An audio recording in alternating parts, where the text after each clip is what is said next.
Despite how many slings we make for our customers, the truth is that sometimes there's an immediate solution needed in the field.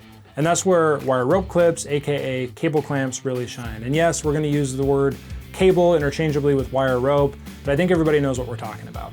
So if your application isn't critical, or if swedge dies, which are typically done in the rigging shop as opposed to on site, aren't practical, then using wire rope clips, again, AKA cable clamps, might be your only good option. And if that's the case, then watch this video to understand the different types of wire rope clips along with some helpful installation tips and to better understand how wire rope clips can be successfully utilized in your next application. So I have several types of wire rope clips on the table in front of me, some which are installed, some that are not. Let's talk about the different types. We'll start with malleable clips. Malleable clips are an overall thinner, lighter option compared to forged clips. You'll find these a lot at your typical hardware store, but in the world of rigging, they're not quite as popular.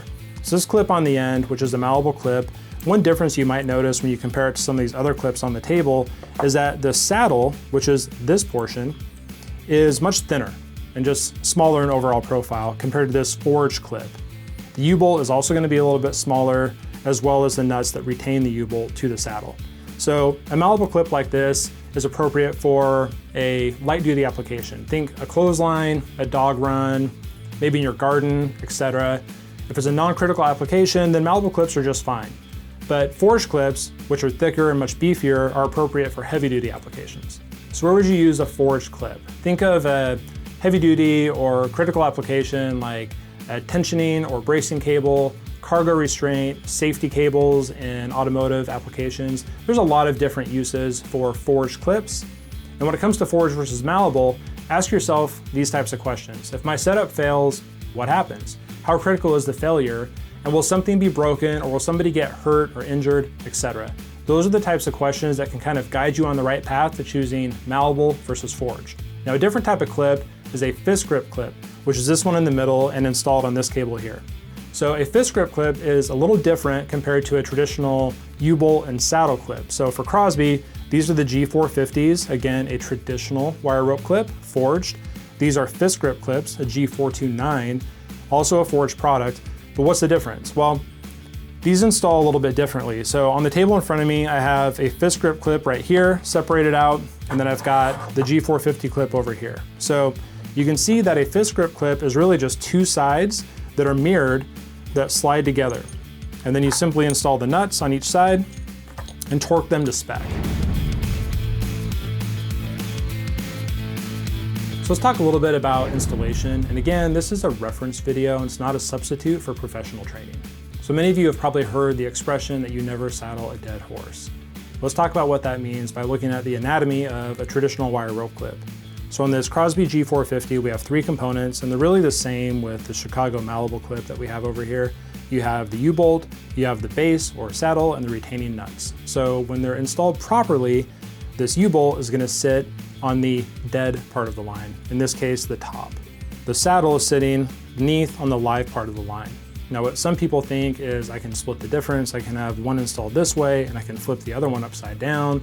That way I'm at least half right. Well, really it's just either right or wrong. There is no middle ground. So always install them correctly. Never saddle a dead horse. Never have these oriented differently. So there's also requirements for how many clips are needed and how much turnback is needed to have these installed properly. And Crosby spells all of this out. So for example, with 3/8 wire rope using these G450 clips, you need 2 clips and 6.5 inches of turnback.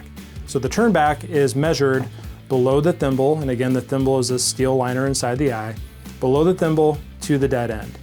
And the dead end of the line, again, is in reference to this line, which stops here. The live end of the line is the line that's connected to whatever is being pulled. So again, 6.5 inches and 2 clips required. Now, if you're using the G429 fist grips, it's still 2 clips, but it's only 5.25 inches of turnback. Now those numbers change depending upon the diameter of wire rope and clips that you're using. So if you jump up to 3/4, it's 4 G450 clips, again, the red U-bolt, or 3 of the G429, which are the fist grips. Again, do not alternate the clips and always pay attention to the number of clips being used, how evenly they're spaced, and the amount of turnback.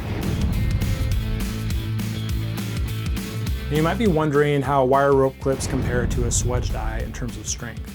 Well, manufacturers talk about it in terms of efficiency. So For sizes 1/8 inch through 7/8 inch on the G450 clips, you're looking at 80% rating of the breaking strength. So if your wire rope is rated at 10,000 pounds, the clips will achieve 8,000 pounds.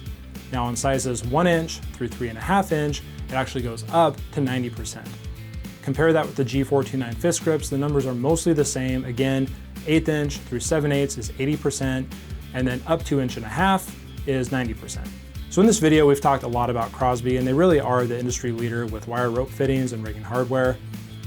We will just say generally that forged clips from other brands should demonstrate similar efficiencies, which kind of leads into a discussion about USA versus imported products in general. So keep in mind that USA products are always going to cost more. The wages are higher here, the QC process is generally more stringent, US steel just costs more money, it's more expensive to advertise, etc. When choosing between USA and import clips, you need to ask yourself similar questions to the whole malleable versus forged debate. If my setup fails, what happens? How critical is a failure? Will something be broken? Will someone be injured? Etc. Bear in mind that some larger contractors or government entities will require American-made rigging, and in those situations, the choice has really been made for you. And also remember that the manufacturer standing behind your product could be extremely important if there is some sort of incident. USA brands like Crosby, Chicago, and others that are located here, their customer service team is reachable, they have robust certification systems in place, and are broadly supported by a network of reputable dealers. Now, if you contrast that with imported clips from unknown manufacturers and you have a problem, who do you lean on? Hopefully the seller, but depending upon where you buy your products, that can prove difficult as well. So let's do a quick recap of the pros and cons for the different types of clips that we have on the table. So a malleable clip, light duty, affordable, however, again, light duty. So it may not be appropriate in a commercial application, but around your house, on the farm, ranch, whatever, you can use this in a lot of different applications and save some money. Again, these are made in the USA. You can also find them made overseas. Now, a traditional forged clip like this is going to be a little more expensive. However, they're very easy to find. Most rigging shops and even a lot of hardware stores might carry forged clips. We certainly have plenty of them in stock. The installation is about the same as a malleable clip. The number of clips required could be less. And if you're buying a reputable brand like Crosby, the price is going to go up. But again, you're getting quality with that extra cost. Now with fist grips, the real pro for fist grips is the installation is essentially trouble-free. In other words, it's hard to make a mistake. You cannot install them upside down. So orient the clip this way or that way, it doesn't really matter. You're good either way. Problem with fist grips is they're even more expensive and they can be a little bit harder to find. They're not quite as popular as a standard wire rope clip like the G450.